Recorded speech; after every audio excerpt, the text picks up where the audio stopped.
Woman who was caught shoplifting, and she was being arraigned in front of the judge, and she's an older woman, and her husband was there with her, and they were kind of pleading for leniency. And she said, well, why did you take why did you take this can of peaches?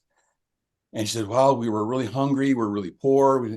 And she's pleading her case, and the judge is being sympathetic and listening to her, and the husband's kind of sitting quietly off to the side.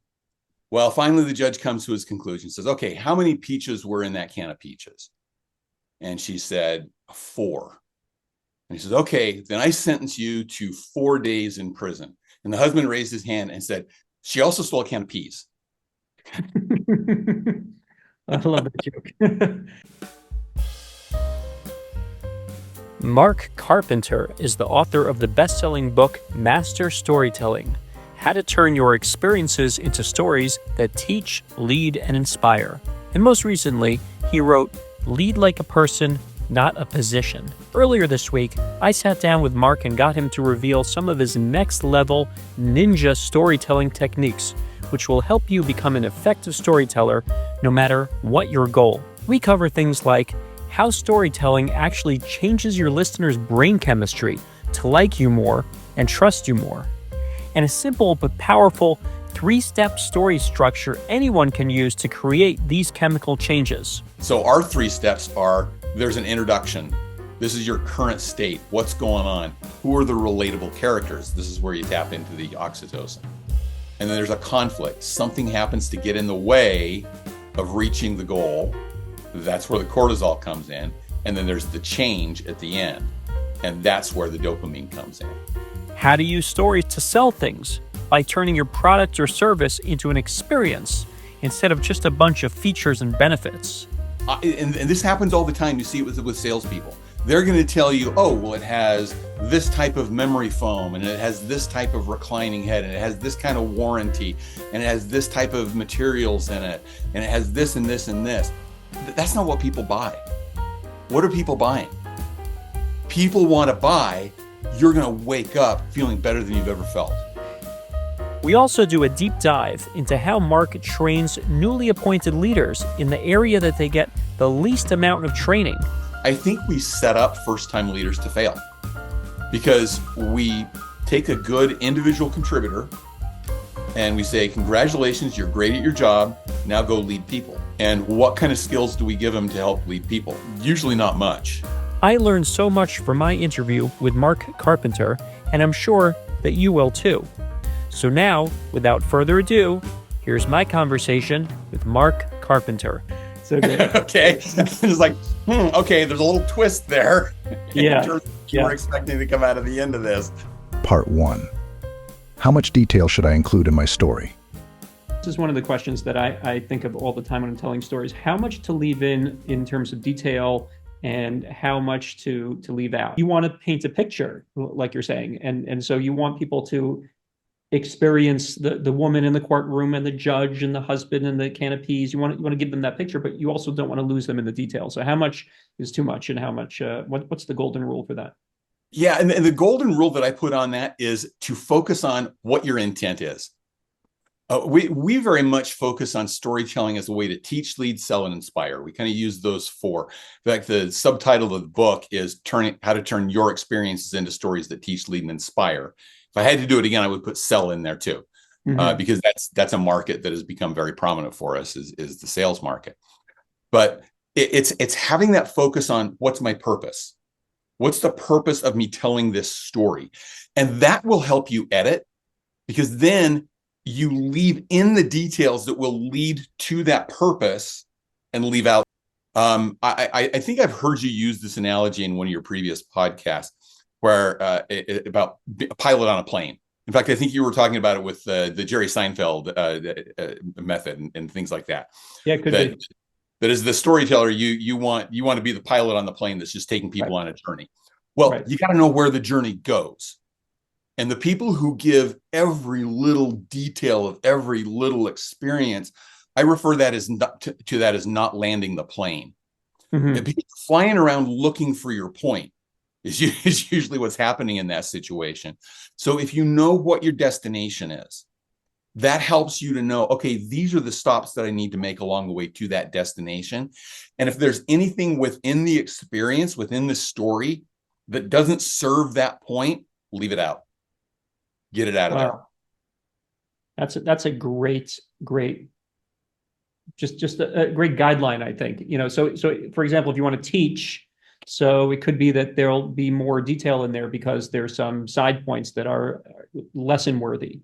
Whereas if you're just trying to entertain, you might lose people if wow, that's very, very, very practical. Yeah. Yeah. Yeah, that's a tip that I give a lot to people, to just and it's the old 7 Habits of Highly Effective People, Stephen Covey principle about beginning with the end in mind. If you look at what's my end point, that helps guide you in the journey along the way. Part 2. How stories can help you sell things. Yeah, well, if we go with your direction of selling, the thing that you need to keep in mind is people don't buy products. They don't even buy features and benefits of products.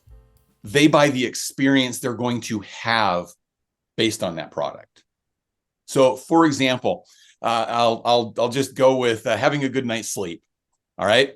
So if I'm trying to sell a bed, and this happens all the time, you see it with salespeople. They're going to tell you, oh, well, it has this type of memory foam, and it has this type of reclining head, and it has this kind of warranty, and it has this type of materials in it, and it has this and this and this. That's not what people buy. What are people buying? People want to buy, you're going to wake up feeling better than you've ever felt. You're going to wake up feeling refreshed in the morning. And so you have to tell the story that gets to that benefit, that outcome, that experience that they have. And that's the power of storytelling, is it gives people a vicarious experience. It takes them along an emotional journey with you. If I'm going to sell a bed or a mattress, I'm going to talk about how, 5 years ago, I used to wake up every morning with the hugest pain in my neck that would not go away until like 2:00 in the afternoon. And I spent every day suffering with that. And I thought it was just something wrong with me until I bought this bed. And when I bought this bed, I woke up the next day and my neck was fine. And it was like a miracle for me that I could go through the day without having that kind of pain. So that's the experience that people want to have with a product or a service. And that's what you need to use the story to sell. You get them to that. You get somebody that's waking up with neck or back pain. They don't really care what the features and benefits are. They care that I'm going to wake up feeling better tomorrow morning. Part 3. The science of storytelling. Oxytocin, cortisol, and dopamine. So I think we all intuitively know that stories work. The stories connect us. We kind of feel that. And I really think there's some evolutionary component of this, that going back to ancient man, this is how we communicated. This is how we identified our tribe, our community. But in more recent years, there's been a lot of brain science that's been done around this. And some of the great work, the work that I love, is Dr. Paul Zak from Claremont University. And he has identified 3 chemical changes that happen inside of a story listener when they hear a well-told story. The first one is they get an increase in oxytocin. Oxytocin is known as the trust hormone. Listeners get oxytocin when they hear relatable situations or relatable characters within a story, when they can look at it and go, oh, yeah, I've experienced that too. I've been the person that's woken up with neck pain or back pain, to use the example I was just giving. I can relate to that experience. There's a slight increase in oxytocin. The cool thing for the storyteller is that leads the listener to know, like, and trust you more, which is exactly what you want from your audience. The second chemical change is when there's some conflict in the story, when there's something in there that puts a goal at risk, that makes you wonder, wait, what's going to happen next? The listener gets a slight increase in cortisol. Now, cortisol is known as the stress hormone. Too much cortisol is a bad thing. So if I'm telling somebody a story that's really stressing them out, then maybe that's not a good thing. But I want to get them a little bit of curiosity and a little bit of a wait, what's going to happen in the story that I'm telling, because that heightens their attention and their focus. They're going to listen better. They're going to absorb more. Think of it this way. If you've ever been driving and you almost get into an accident. Let's say, in fact, I was out in rural Ohio last week, and I'm driving down a highway, a 2-lane highway at night, and I see off to the side of the road this flash of eyes. There's a deer right on the side of the road. Well, the deer decides in that moment to jump across the road. Now, fortunately, I saw it a little early, so I backed off, and I'd already had my foot on the brake, and I didn't hit the deer. But in that moment, I had that kind of feeling. I got a little increase in cortisol. For the next few minutes of the drive, where was my focus? I was hyper-focused on everything around me on the road. That's what cortisol will do. So if you can give people in your story a little bit of cortisol, they're leaning in and they're going, ooh, what's going to happen next? Mm-hmm. They're going to want to. And then finally, when you get a good satisfactory ending, when there's a kind of a lesson learned, either a success or a failure in a lesson learned, people get an increase in dopamine. It's a neurotransmitter. You experience dopamine when you check something off your to-do list, when you get a sense of accomplishment. Game makers use this all the time, because when you level up on a video game, they do some kind of little reward type of thing, and you get a little increase in dopamine. That's what keeps you going. And so the dopamine hit at the end of the story gives people some satisfaction. And you give that to them when they get to the end and they go, oh, yeah. We told the joke about the can of peaches. The punchline on the can of peaches is kind of a dopamine hit of, oh, that's funny. So it can be a funny thing at the end. So comedians use this all the time. That's where they draw their audiences on little dopamine hits all the way through their sets. But good storytellers will get it by getting people to there's a point. There's a lesson learned. And sometimes it even comes from, ooh, boy, I'm not going to make that mistake. I'm going to be smarter than Mark was in his experience. And so they get a dopamine hit from that. So those three big chemicals, oxytocin, cortisol, dopamine, will draw your listeners in. And if you can be intentional in the way that you tell your stories, you can tap into that science so that your stories have greater impact. That's amazing. So the kind of the journey through these little brain changes influences your story structure. Absolutely. Yeah. And in fact, it's funny because we put together our story structure, and there's all sorts of different story structures out there, from very complex to very simple. And we tried to go very simple. We didn't want to go the 17 steps of the narrative arc that Joseph Campbell has, because you're talking about a story that you're going to tell in 2 to 3 minutes. And so we just have 3 steps. And funny thing is, we put together these 3 steps, and then we were doing the research on the brain chemistry, and we went, wait, there's like alignment on these 3 steps. So our 3 steps are, there's an introduction. This is your current state. What's going on? Who are the relatable characters? This is where you tap into the oxytocin. And then there's a conflict. Something happens to get in the way of reaching the goal. That's where the cortisol comes in. And then there's the change at the end. And that's where the dopamine comes in. And so they aligned really well, even though initially that wasn't completely intentional. Part 4. The role of storytelling in professional settings. Because you hear that word story and people have that image of fairy tales and little kids reading books and things like that. But really, it's illustrations. We're illustrating a point. How many times have you heard people say, here's some information, let me explain what this means? The story is the explaining what it means. It's giving the why to the what. It's giving the context behind what's really going on. And so I'll use the example that you gave, where I'm doing a quarterly report. And so I'm going to share a bunch of numbers on the screen and say, so let me tell you what the impact of this is. I talked to a customer just last week, and then I can share this experience that the customer had that illustrates why those numbers are important. What does that really matter? Because the numbers are going to be interesting. It's going to be informative, but they're not going to be compelling. They're not going to lead people to action. And so that's why we want to get that why in there to explain the what. If I can't, let me just share an illustration of this, because early on, as we were rolling out master storytelling, I had an opportunity to work with the leaders of a large financial institution. So this was the 30 people that were the senior level leaders in this big financial services company. And I started talking to them about storytelling, and their eyes started glazing over. They started giving me looks like, why are we spending time on this? And I was a little worried this wasn't going to work. This wasn't going to fly with this audience. That same kind of reaction that you were just talking about. Okay. And so I taught him the structure. I taught him the value, the importance. And I said, okay, here's what I want to do. Get in your functional teams. Get with the 4 or 5 people that are in your functional area of the company.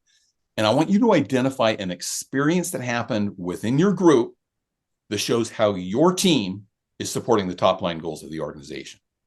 And I want you to take 15 minutes and craft that into a story. And one of the people is going to stand up and tell the story, about 2 or 3 minute story about what you're doing to support the top line goals of the company. Well, they actually jumped into it. I was pretty pleased that they jumped into it. And when they stood up and started telling their stories, the whole tone in the room changed. Because people started going, wait, I had no idea you were working on that. We should collaborate more because we're doing something similar over here. And it just opened these doors to people's minds. One of the issues that I'd been brought in to help work on was that they were working in silos. They weren't collaborating very well. And this opened the door for them to see what was happening. At the end, we actually did 2 rounds of it because they wanted to tell more stories. And at the end, I said, what did you learn from this? And the director of compliance, now think about who the director of compliance would be within a financial services firm. You're talking about the numbers person extraordinaire, right? Dodgy, stuffy. There you go. He makes this comment. Because I learned from this that stories are infinitely more compelling than data.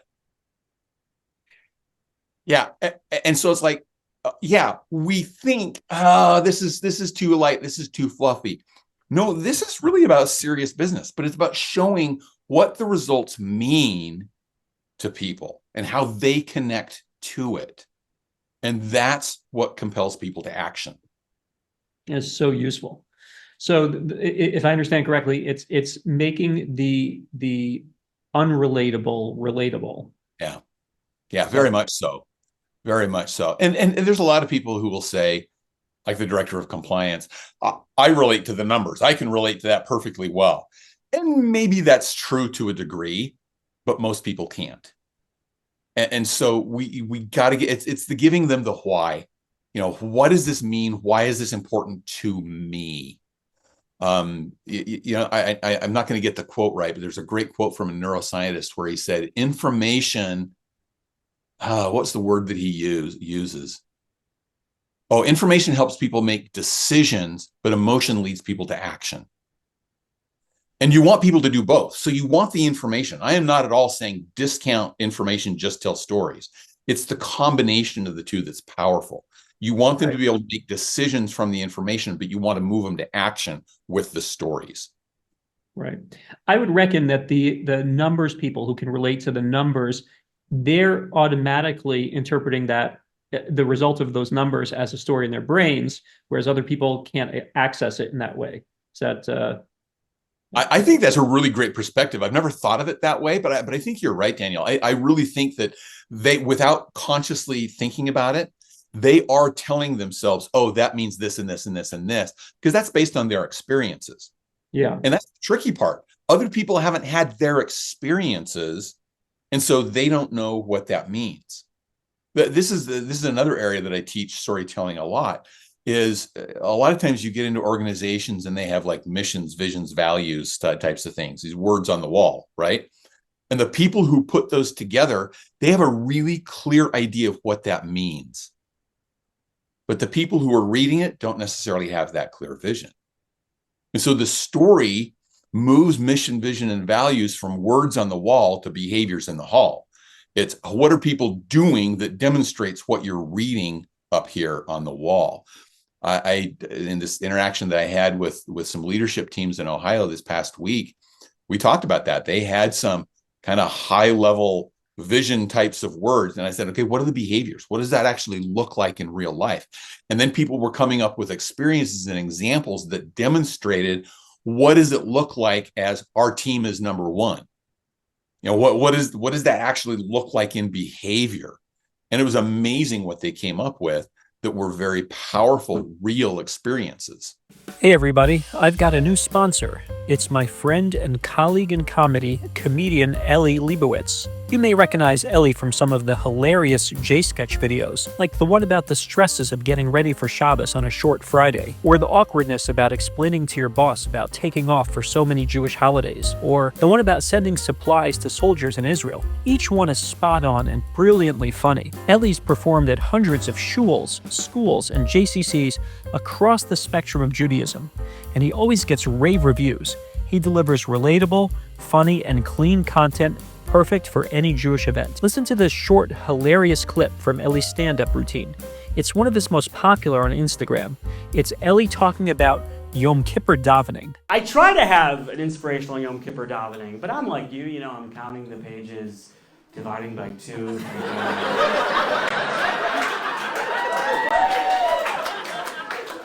If you did not react to that joke, you probably still use the Birnbaum.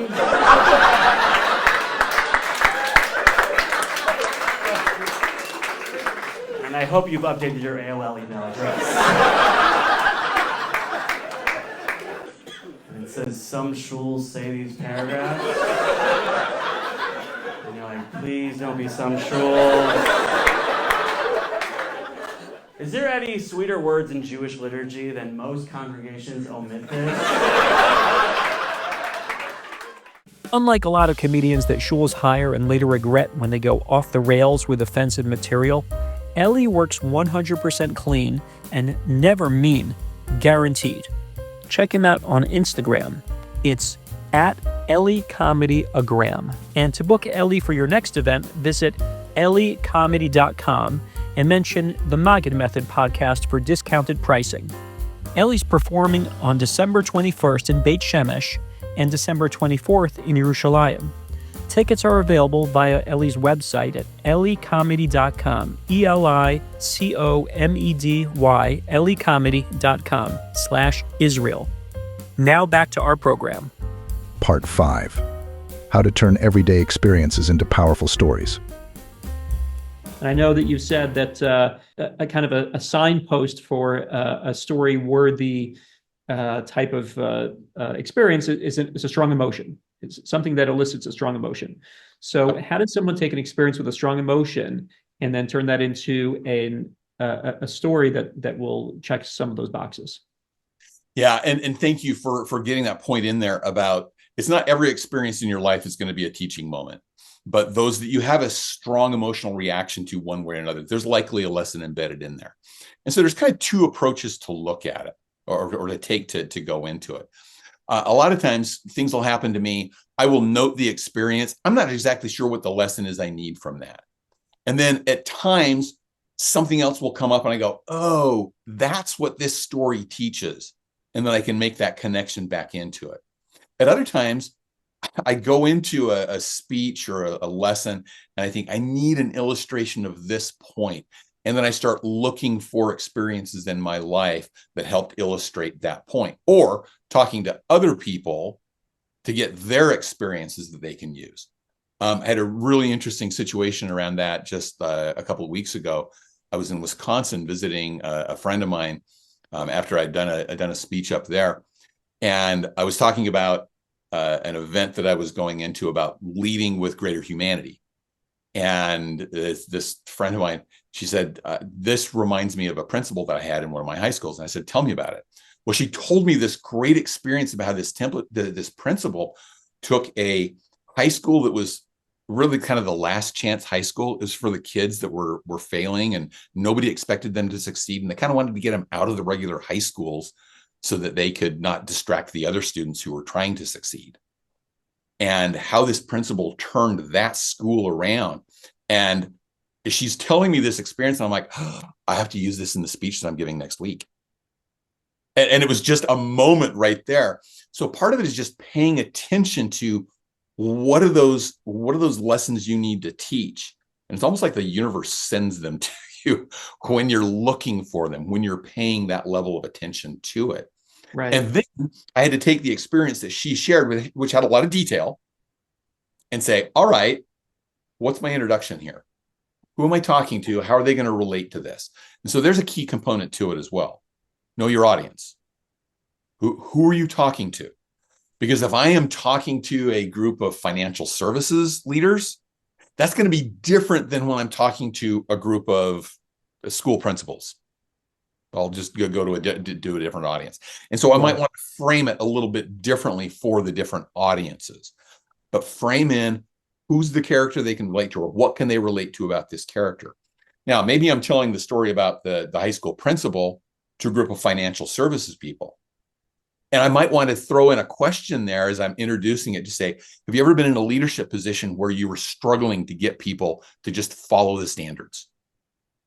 And all of a sudden, they're not the high school principal, but they're going, oh, yeah, I've been there. Mm-hmm. And now relate to the principal and the problem that he's having. And it becomes a relatable character. So there's another big key is know your audience and make the connection to what they understand and what they need and what they're doing. And so then where's the conflict? Where's the change? It's fairly easy usually in those experiences where you have the emotional reaction, because the emotional reaction is going to come in the conflict area. And then what do we learn from that? What's our lesson learned at the end of that? Right. So the story itself might not have had a resolution, but you are providing the resolution. Yeah. Or the resolution may be from the audience itself. To say, all right, that didn't go well. What could you have done differently to make that better? And then there's the lesson learned on their side to say, oh, yeah, I'm not going to make that mistake because I'm going to do this instead. And so we're talking about inspiring people to action. That's almost where they self-select themselves into that action by just asking some good key questions along the way. Right.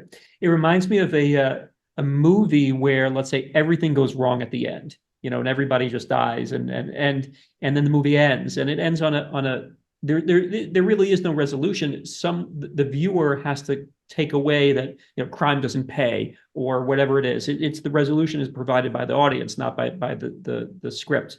Whereas in the old days, everybody used to have a happy ending, or there was some type of resolution or change that took place over time. But sometimes it's almost like the director's asking the audience to provide their own resolution. Part 6. When to tell your own stories and when to tell other people's stories. I know a few people, you may know some too, who every story they tell, they're the hero of the story. And after a while, you start tuning those people out because you're like, okay, your life can't be that perfect. This is like your social media page or something. You just can't be that good. You almost lose credibility. And that connection is what your audience wants. They want a connection to somebody that they can relate to, who's human like they are, who's made the mistakes, but has learned from them. And that's how we all grow. And that's how stories are really great teaching tools as well. Right. So let me ask you, the story about the principal that you just brought up, that was clearly not your story. That was someone else's story. So how do you introduce that without it being, fiction for all intents and purposes? Because you didn't experience it. You're just relating it from somebody else. It's 2 degrees removed from you, and for the people that you're telling to now, it's 3 degrees removed. So how do you bring it home to them? Yeah, and I always encourage people to just be open and transparent about that. So when I started that story, I just said, my friend Ann shared an experience about a high school principal that she worked with that really fits this mode of leading like a person. And so I set it up as her story, and then I just relate the experiences as she shared it to me with. I've heard people say, let me share an experience about a principal that I knew, and then they share somebody else's experience as if it's their own. It's really weird that we as human beings, we can kind of sense that inauthentic nature of it, the inauthenticity that's within that. And I've even seen people get caught in a trap with that, where somebody asks them a detailed question about the experience, and they go, And it's like, oh, you didn't experience this, did you? This is somebody else's. And so I think it's fair. It's always best, not just fair, but it's best to say, this is somebody else's experience. I'm going to give it to you as they related it to me. And then if somebody says, well, what happened here and here and here? What were the exact numbers? I can say, I don't know that, because that it wasn't my experience. And that's still okay. And it's also, I think, important as the storyteller to sometimes say, but that's not the point of the story. The point is this, and bring people back to what the point is that you're actually trying to make within that story. Right, right. And given the choice, do you prefer your own story over other people's stories? Is there kind of a pecking order of effectiveness in storytelling? Here's the pecking order that I put on it. When I tell a story where somebody had a great success, I usually want that to be somebody else's story. I am completely comfortable telling about my failures. And I kind of like to tell about my failures because those were learning moments for me too. That's where I learned the most. And so I try not to tell failure stories so much about other people and where they didn't make the right choice. But I'm perfectly fine doing that about myself. And I said earlier, you get some people who make themselves the hero of their own story. I always say the characters aren't the hero of a story. The lesson is the hero of the story. And so if people get so caught up in the people of the story, they probably missed the point of the lesson of the story, of what we're actually trying to get to. And so that's what I always try to bring people back to as well. So I guess that would be my only pecking order, is try not to tell stories that aggrandize myself, but I'll tell stories that aggrandize other people. That's brilliant. I'm going to use that as my mantra. That's amazing. You know this from the comedy side too. Yeah. So some of the greatest comedy bits are those self-deprecating types of comments that you make, where you can laugh at yourself, where you can be a little vulnerable. And that's what connects you to the audience. That's what raises that oxytocin level, is because people can go, oh, yep, I've been there too. And they can sense that same kind of experience that you've had. Yeah, when I did a comedy show a bunch of years back, my wife was in the audience, and it was all about, family stuff, child rearing and relationships and stuff. And it was a little bit of a train wreck. And she said to me after, she said, you were so negative about these things. And so I asked a friend of mine who was in the audience, and he said, I don't go to feel better about you. I go to feel better about myself. And by seeing other people's failures and experiences, you feel good about yourself. You're like, wow, that that guy has it bad. I thought I had it bad. But I love that. She was too close. Just kind of an example along that line too. Just last week, I was here in my office doing a virtual training, and I was telling a story that included my wife in the story. And as I was telling the story, I heard my wife walk down the hall. She opened the door that's across the hall from me. And I'm like, oh, if she's listening right now, she may be thinking that I'm telling a bad story about her. The story included her, but the story was more about how I messed up in my interaction with her. Yeah. Now I mentioned it to her later. She says, "Oh no, I heard you say my name, but I know you're not telling the story. I know you got nothing on me." Assuming where she was going, but so yeah, you don't want to be putting other people down, but you can put yourself down, and that actually makes you more relatable. Part 7. We tell stories from our scars, not from our wounds.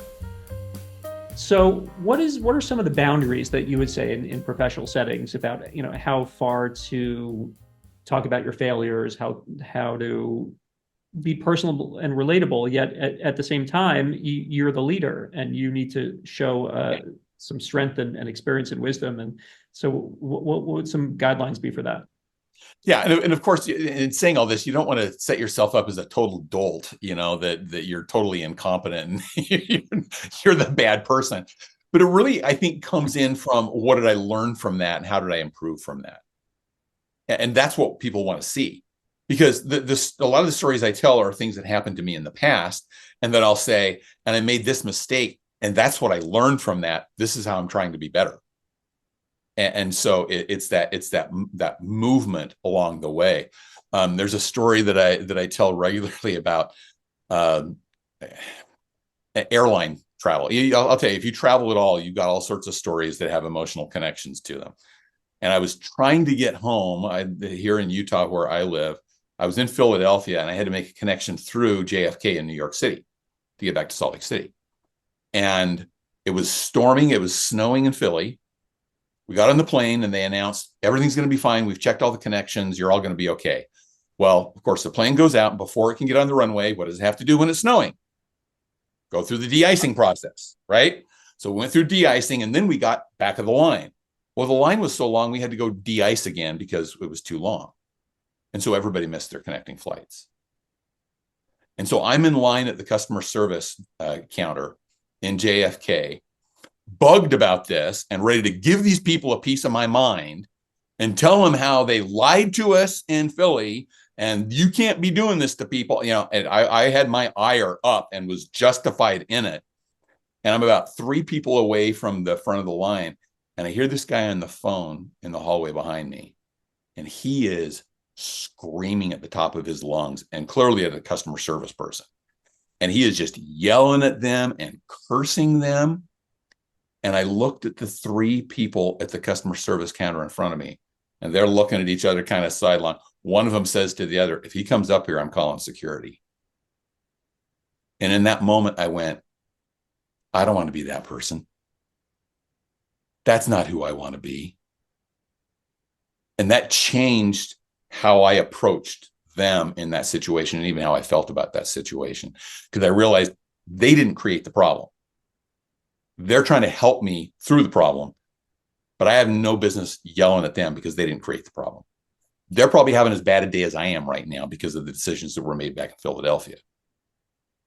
And so that moment where, just so you see there, I was going down the wrong path. But I learned something, and I caught myself. That's very human, to be able to acknowledge that you make those mistakes. And I was really close to making a bigger mistake in that situation. So it's more about, what do we learn? How do we grow from the mistakes that we make? That's what we want to emphasize. Yeah. I've heard someone say, we don't tell stories from our wounds, we tell stories from our scars.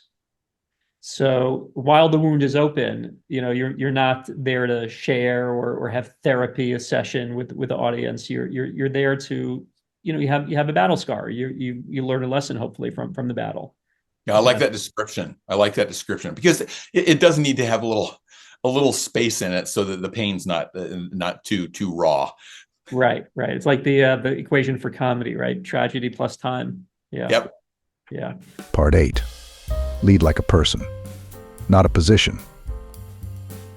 Okay, so let's talk a bit about how you train leaders, because this is your new book, Lead Like a Person, not a Position. So how do you train, and maybe talk about which type of leaders you train? Is it new leaders? Is it seasoned leaders? Who seeks out your services? Yeah, so my book, Lead Like a Person, Not Like a Position, is really targeted toward those first line leaders. The concept of the book is that I think we set up first time leaders to fail, because we take a good individual contributor and we say, congratulations, you're great at your job. Now go lead people. And what kind of skills do we give them to help lead people? Usually not much. When I ask this question of audiences, typically they say nothing. I got zero training going into leading people. But on a lot of cases, they get things like, here's how you run your budget. Here's the process to follow. Here's a policy. They get position-based things.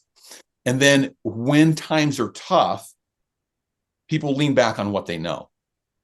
And so they'll just go back to, all right, well, I'm the boss now, so just do what I say. And that creates dissension in the team. That's an old command and control style that just doesn't work here in this century. And it creates problems. So I work particularly with people who are first-time leaders and the people who lead those first-time leaders who are developing them. So that at that front line of the organization, we can teach people to lead with greater humanity so that it gets embedded within the culture of the organization. Mm-hmm. And where do you begin with them? What's the starting point of your training? Yeah, so there's three key points that I get to say this is going to help a first-time leader lead more like a person. You need position skills, but you need the humanity skills in there too. And so the three skills are listening intently. I find that early leaders, they listen to the people above them and they don't listen to the people who report to them. They kind of get into, I'm the boss now, I don't need to listen to you. You got to listen to people to really understand what's going on. If you're not listening well, you come up with a brilliant solution to the wrong problem. The second one is communicating intentionally. And this is where the connection to storytelling comes in. A lot of times you will have a new leader who says, well, here's the information I got from above, just go do it. And people are saying, well, why are we doing this? Why are we making this change? What's going on? Well, they need to be able to communicate very intentionally about what those changes are, why it's important to them. And so it'd be great for them to be able to ask the question of people above, what's the impact? Give me an example of where this is going to make a difference. And then they can share that down with their team. And then the third one is recognizing individually. A lot of times as new leaders, we're taught, okay, if somebody does something wrong, this is how you correct it. Or if there's a real big problem, here's a performance plan you can get them on.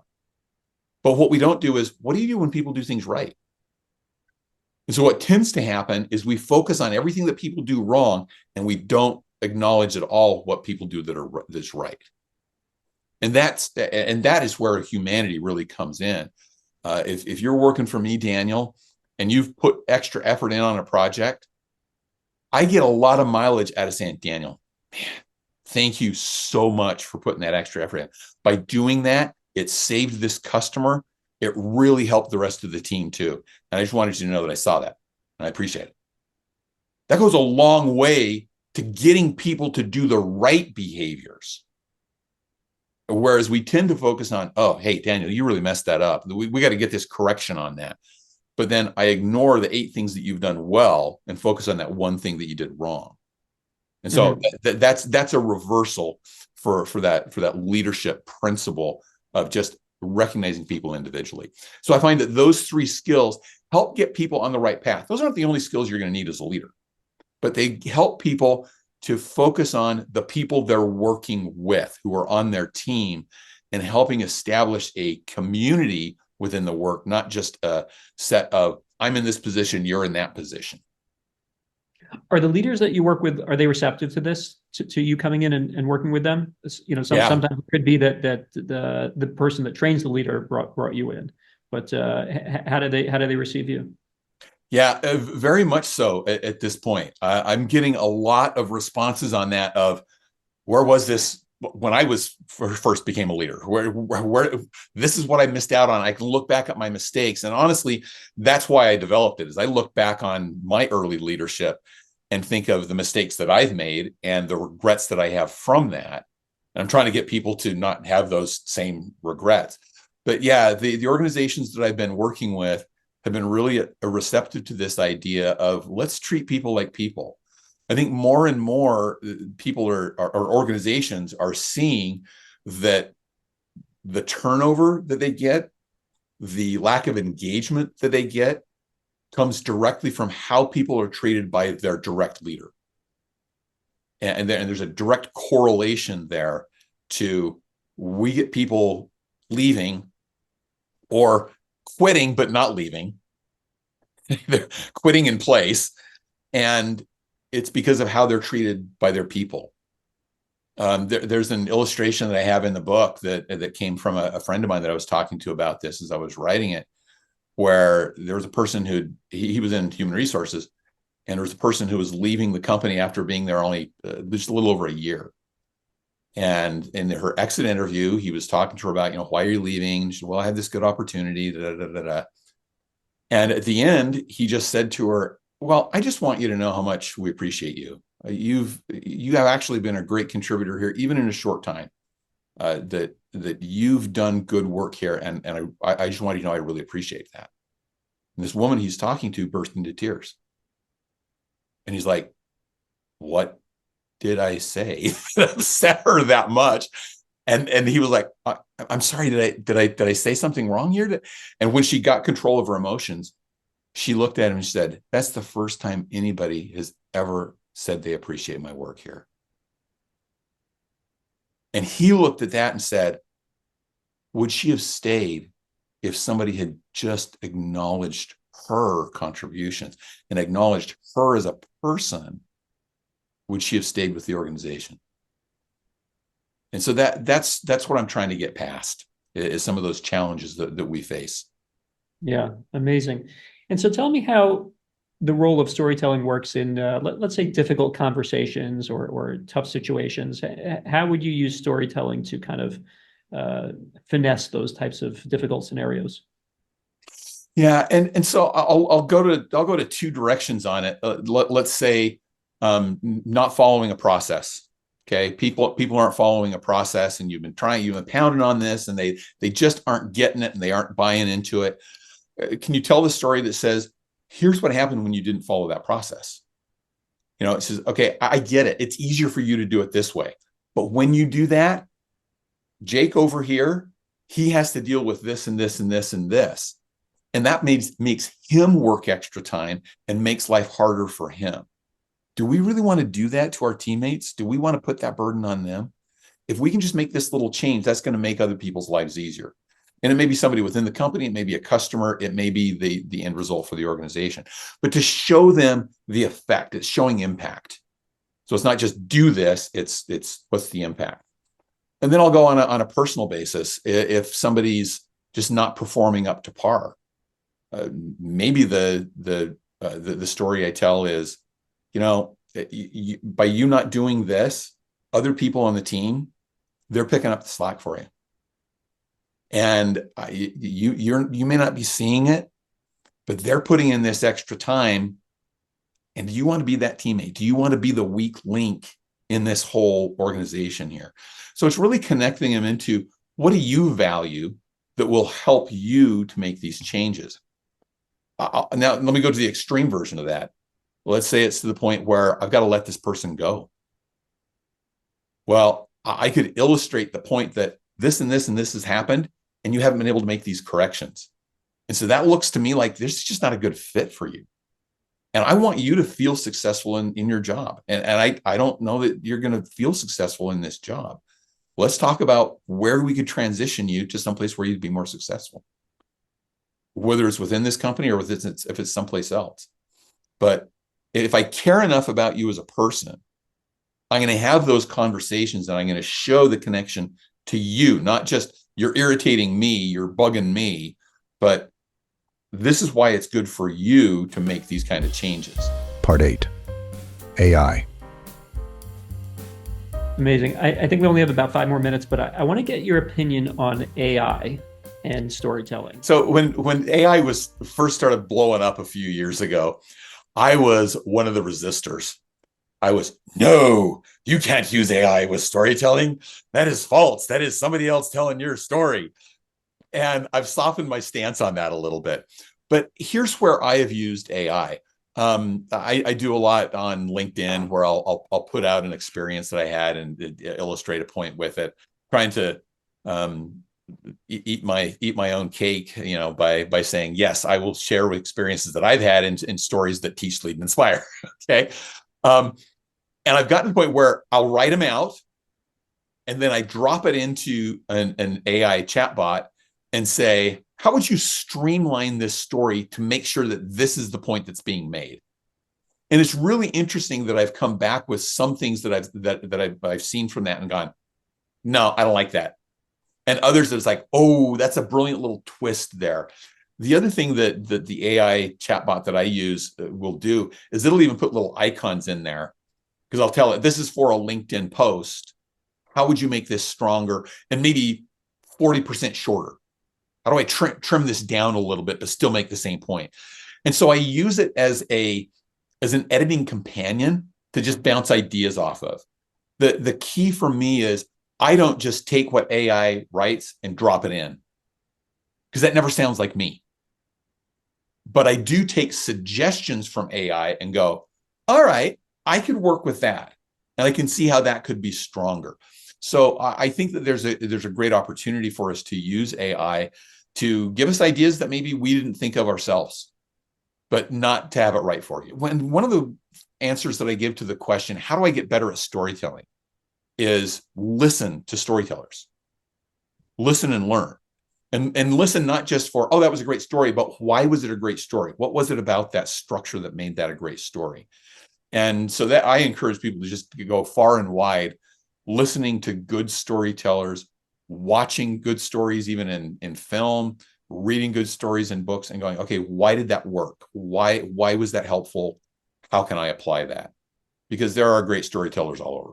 Got it. Okay. So let's say someone wants to improve themselves, up their game, whether it's leadership or selling or professionally or personally, and wants to reach out to you. So tell us how to find you, how to send out the bat signal. Well, you can find me on LinkedIn. If you look for Mark Carpenter, and if you put Mark Carpenter and storytelling into LinkedIn, I'll probably come up first. You can also reach me through our website, master-storytelling.com. Got to get that little hyphen in there between master and storytelling to make it work. But we've got some free resources there, and we've got a contact me page. I'd love to work with you. You mentioned the new book. I've also got a website, leadlikeaperson.com. And so if you're interested in more of that early leadership development, go to that website. Would love to connect with anybody and help them along their journey. Fantastic, Mark. Thank you so much. I hope this is the start of a beautiful friendship. No, I've loved connecting with you. Thank you so much for having me on, and it's just great to meet you in person. And I'm not saying this to be pandering at all. I really appreciate the work you're doing. Thank you. Because you're helping people open up to maybe some blind spots that they've had, where as they're standing and delivering, they're like, why aren't people being receptive to this? I'm delivering a very good sermon here, or I'm giving a really good lesson. But they're not seeing that from the audience perspective. And so I just admire the work that you're doing, and thank you for making the efforts that you're making. I appreciate it. Yeah, awesome.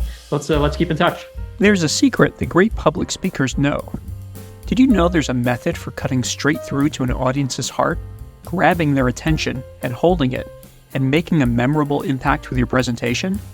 The best speakers in the world utilize it. And now you can too, every time you get up to speak. Download your free Magid Method of Public Speaking template at magidmethod.com, magidmethod.com. The Magid Method will teach you how to find your authentic voice, craft meaningful presentations, manage people's attention, and build unbreakable bonds with your audience. Go to magidmethod.com and download your free copy now.